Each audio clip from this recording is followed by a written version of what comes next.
Na semana passada foi publicada a Estratégia de Segurança Nacional dos Estados Unidos, um documento que deve orientar, pelo menos para os próximos 12 meses, qual vai ser a postura dos Estados Unidos quanto à sua segurança nacional e uma parte grande da sua relação com os seus parceiros.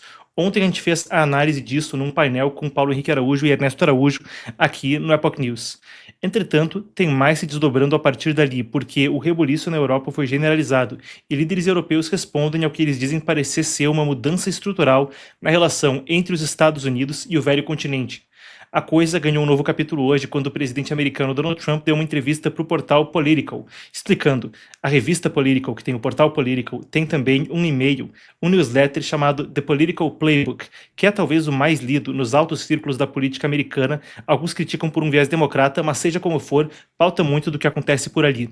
A entrevista foi em vídeo, a gente tem aqui o trecho traduzido que causou então alvoroço entre líderes europeus e Donald Trump.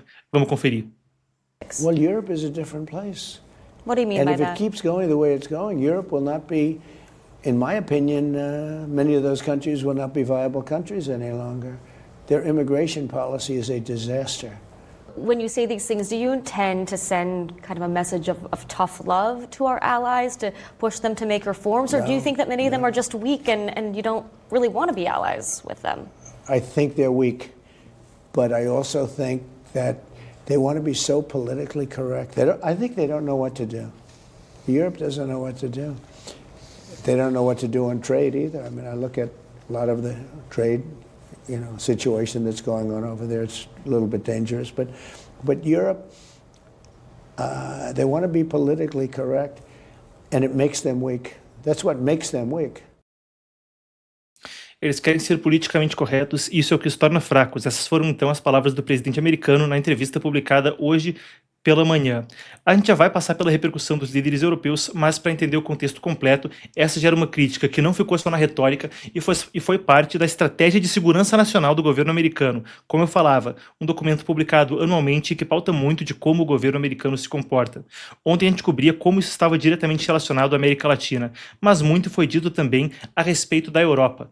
As palavras utilizadas ali foram que, se a tendência de imigração continuar na Europa como tem sido agora, em algumas décadas era plausível que muitos desses países não fossem mais da sua maioria originalmente europeia, em termos da composição demográfica, estariam deixando muita gente diferente entrar com imigração, e isso quebraria os laços tradicionais que havia entre Estados Unidos e a Europa. Parece extremo? Bem, vamos ler o que diz o documento, é um pouco longo, mas eu separei aqui e eu quero passar com vocês. Vamos lá para algumas das questões, a gente pode colocar em tela cheia, vocês leem comigo. Isso diretamente, então, da Estratégia de Segurança Nacional do governo americano. As autoridades americanas habituaram-se a pensar nos problemas europeus em termos de gastos militares insuficientes e estagnação econômica. Há alguma verdade nisso, mas os verdadeiros problemas da Europa são ainda mais profundos. A Europa continental tem vindo a perder cota no PIB mundial de 25% em 1990 para 14% atualmente, em parte devido a regulamentações nacionais e transnacionais que prejudicam a criatividade e a diligência. Mas esse declínio econômico é ofuscado pela perspectiva real e mais sombria de apagamento da civilização.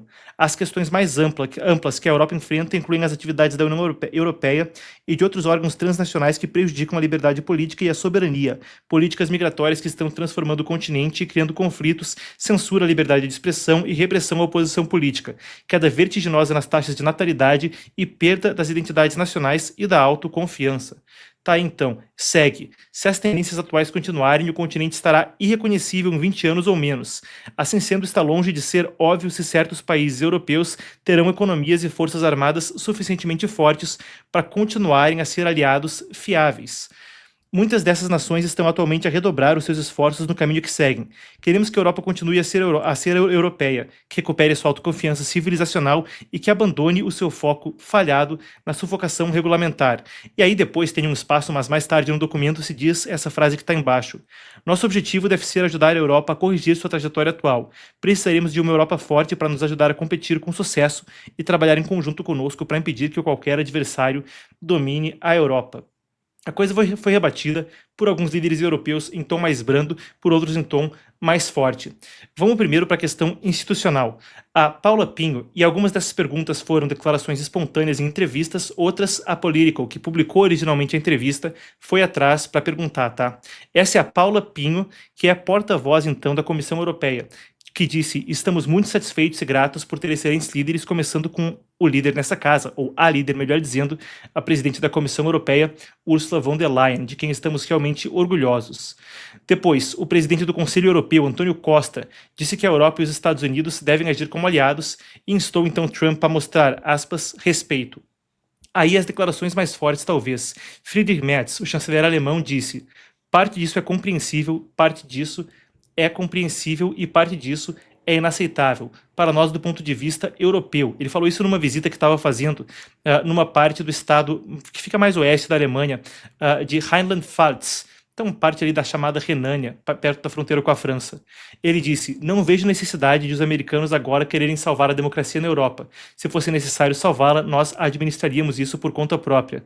Ele segue: isso confirma a minha avaliação de que nós, na Europa e, portanto, na Alemanha, devemos nos tornar muito mais independentes dos Estados Unidos em termos de política de segurança. Talvez uma das falas mais contundentes tenha vindo do Donald Tusk. Donald Tusk, ou Tusk, é um termo aí que vocês podem ter pensado no trocadilho, não foram só vocês, tá? O Elon Musk falou que era como se fosse um filho de Elon Musk com Donald Trump para fazer o trocadilho com o nome. Agora que a gente já reconheceu a piada, vamos ao que ele falou. Queridos amigos americanos, a Europa é seu aliado mais próximo, não o seu problema, e nós temos inimigos em comum. Pelo menos é assim que havia sido nos últimos 80 anos. Nós precisamos nos ater a isso. Essa é a única estratégia razoável para a nossa segurança comum, a menos que alguma coisa tenha mudado. Foi isso que ele falou, então, a respeito do assunto. Bom, conforme a gente cobre isso, eu vou desdobrar com vocês alguns dos pontos-chave para tratar sobre isso.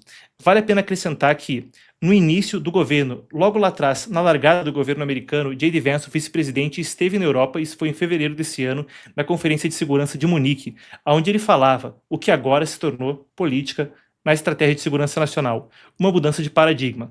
Ele falava ali a respeito de como, antes de pensar em como defender o continente, como defender a aliança comum, dever-se-ia pensar no que se estava defendendo, e falava a respeito de valores como liberdade de expressão e por aí vai, que costuraram essa união entre Europa e Estados Unidos na época da Guerra Fria.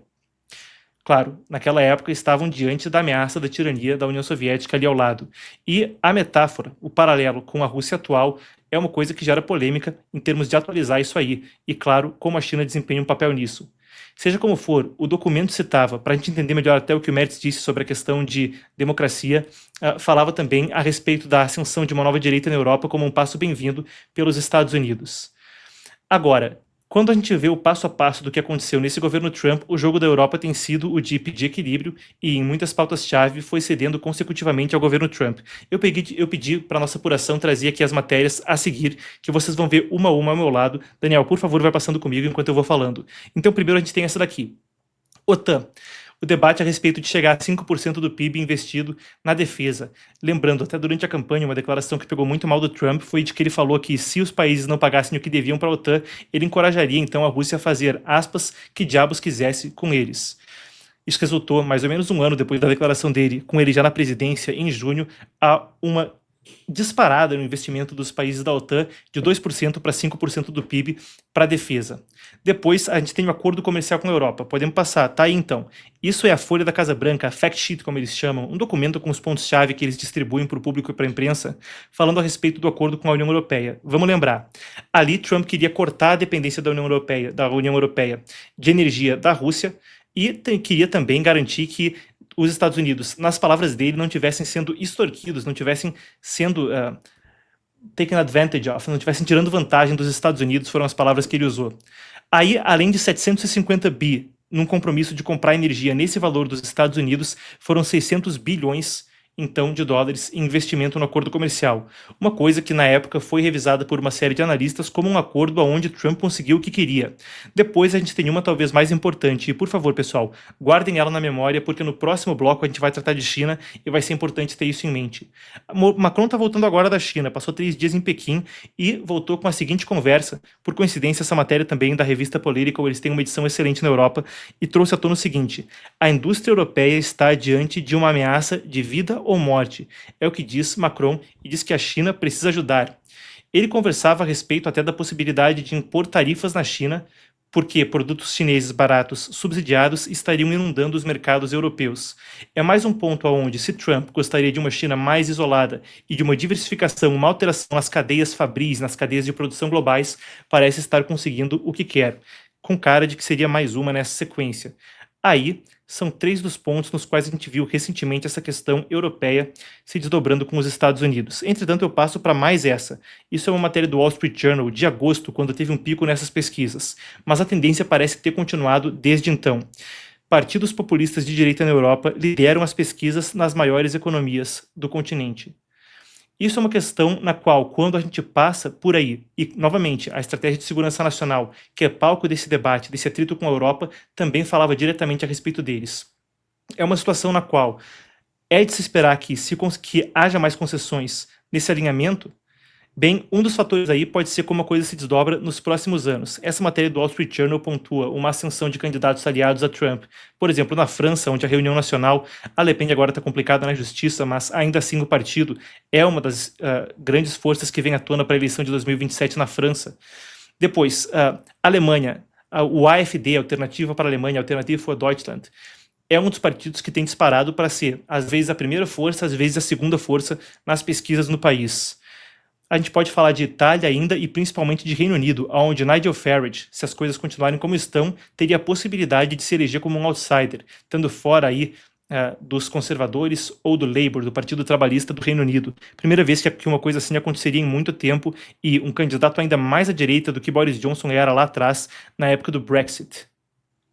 Se a gente passa pelo continente, o raio-x ainda vai jogar a Vox na Espanha, chega em Portugal e outros partidos como possibilidades de ganhar mais força naqueles governos que têm parlamentarismo seguindo adiante. E esses são os principais, tá? Alemanha, França, Reino Unido e Itália. Agora, a gente aguarda para ver se isso vai se desdobrar para esse caminho, com mais concessões aos Estados Unidos e mesmo com essa retórica quanto a mudar a questão da imigração, a reforçar a liberdade de expressão e valores comuns, ou mesmo a como aquilo poderia se modelar em termos de uma arquitetura de defesa mais independente, desses países assumindo uma postura diferente quanto à própria defesa.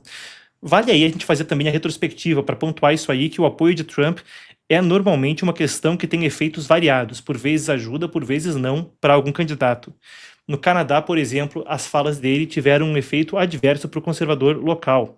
O Pierre Poilievre, que era dado como favorito absoluto, tinha uma eleição ganha pela frente, acabou ficando para trás de Mark Carney, a partir da questão de como lidar com as tarifas americanas. Em Honduras agora, a gente vai passar por isso mais tarde no programa, parece que o candidato direitista ganhou com o apoio de Trump, apesar de ser uma eleição com controvérsias imensas e claro que tem o contexto local de cada país. Fica aí então o registro do atrito entre Europa e Estados Unidos, e quais seriam os caminhos adiante, ficam alguns fatores para a gente ponderar.